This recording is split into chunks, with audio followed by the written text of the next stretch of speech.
Hi, how y'all doing today? So, today is going to be your introduction to one of the tools that we use with dogs in training, and it's called a Herm Sprenger prong collar. And a lot of people are nervous about it because, let's face it, it looks like a medieval torture device. You've got all these prongs, and it looks like it could be sticking or pinching. But really, it's one of the most gentle and easy tools to use to communicate with your dog. And people think that the prongs are what makes the dog listen, but it's really not as much the prongs as it is the type of pressure that's being used. So if you look at it here, we've got two loops. And so with the two loops, it applies pressure all the way around the neck rather than a lot of the flat buckle collars or martingale collars that only put pressure just right here. And when we put pressure right here on a dog, it really just makes them want to pull more. It's like they're pulling and now there's something pulling back on them, but it's not making them understand that you don't want them to be doing that. So when we're working with the dogs, you can also see that the prongs are extremely rounded, especially on the Herm Sprenger brand, and they go in two directions. So in that way, it's putting pressure all the way around the neck and then taking it off. And with this part right here, it can't choke the dog like a choke collar because that's all that's as far as it can go. And so the reason it works so well too is that it disperses the pressure all the way around the neck. So it's more like pressure on, pressure off. So when the pressure is on, that means no. When the pressure comes off, that means yes. So your dog is essentially pulling, pulling, pulling, and the pressure is on. When he stops pulling and looks at you and pays attention to you, pressure comes off. So in that way, the dog is actually making the decision whether or not he wants the pressure on his neck, his or her neck, and it makes it so that the dog is making the decision as well.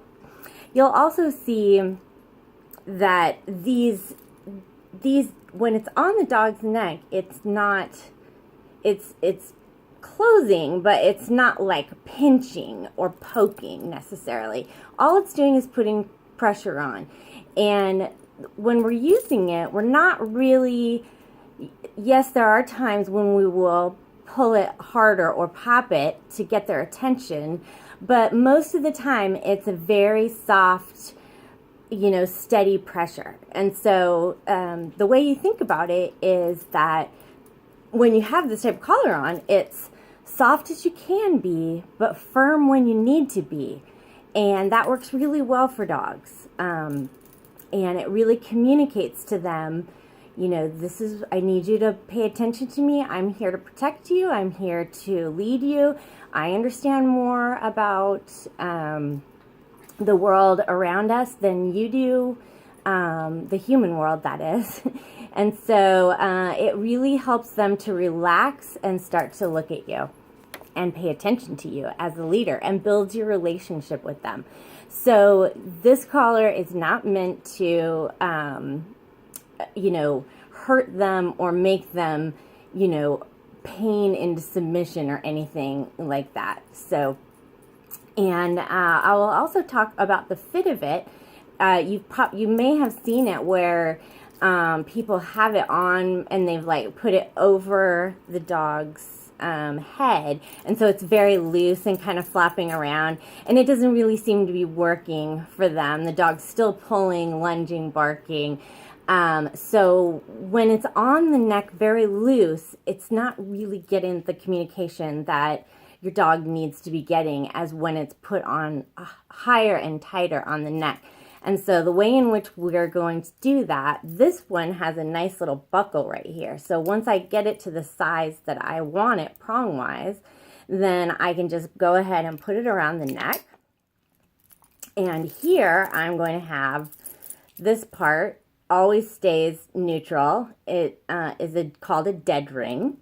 This is called the D ring, and the D ring can move, and I usually will leave a little piece of zip tie on it just to let you know that that is the actual ring that you're supposed to connect to and not connect to this other one. So now if you need to make your Herm Sprenger collar smaller to fit your dog better, we'll have all this fitted to your dog anyways, so you won't really need to do anything, except for later on if you have a younger dog and your dog gains weight, we'll give you extra prongs so you can make it bigger for them, because it'll, or if they're younger puppy, they can grow into it. So I know this is going to be a little hard to see, and we will demonstrate this also as well, but if you need to take off these links, they just pop off as such. So you can make it bigger or smaller. And these links just go ahead and pop right back on too. So these collars also are made in several different sizes. This is about a medium to large dog size. And we'll make sure you have the right one. Now I'm going to bring Chloe over here, my poodle, who has a prong collar on that's a much smaller one, but I wanted to show you the fit because, you know, she's got her poodle shorter haircut, so you can see it on there. So I'm going to pause this for a sec. So here's my little sweet girl. Now you can see here, if we move her ear, that her collar is down here, and this is generally where collars are worn, and then we have made it fit up on her neck more, kind of behind the ear and behind, you know, up closer to the jaw. And sometimes, you know, they slide around, and it doesn't have to be perfect. Some dogs need them to be very high and tight on the neck. Other dogs can just have them kind of, just as long as they're not flopping around on the neck so much. So I think you can see that there. And then the back part here where you would attach the leash to is here. And so I'll try to add a couple pictures too, just, for that, for you to see that as well. But we'll have it fit to your dog when they have, you know, for when they have their go home, and you'll be able to see that. So that's just kind of the education and the reasons around why we use the prong collars, why they're so successful and helpful for us in communicating with our dog.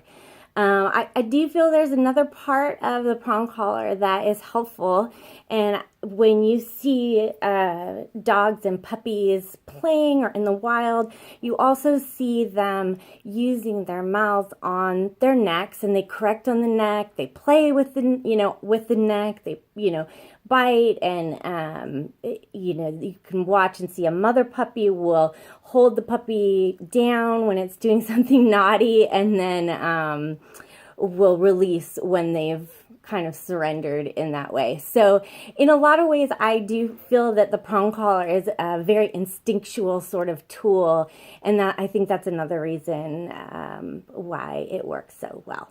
So hopefully you will feel comfortable in handling and use, and of course we'll go over all of those things in your go home, and some videos we'll be sending you while your dog is here.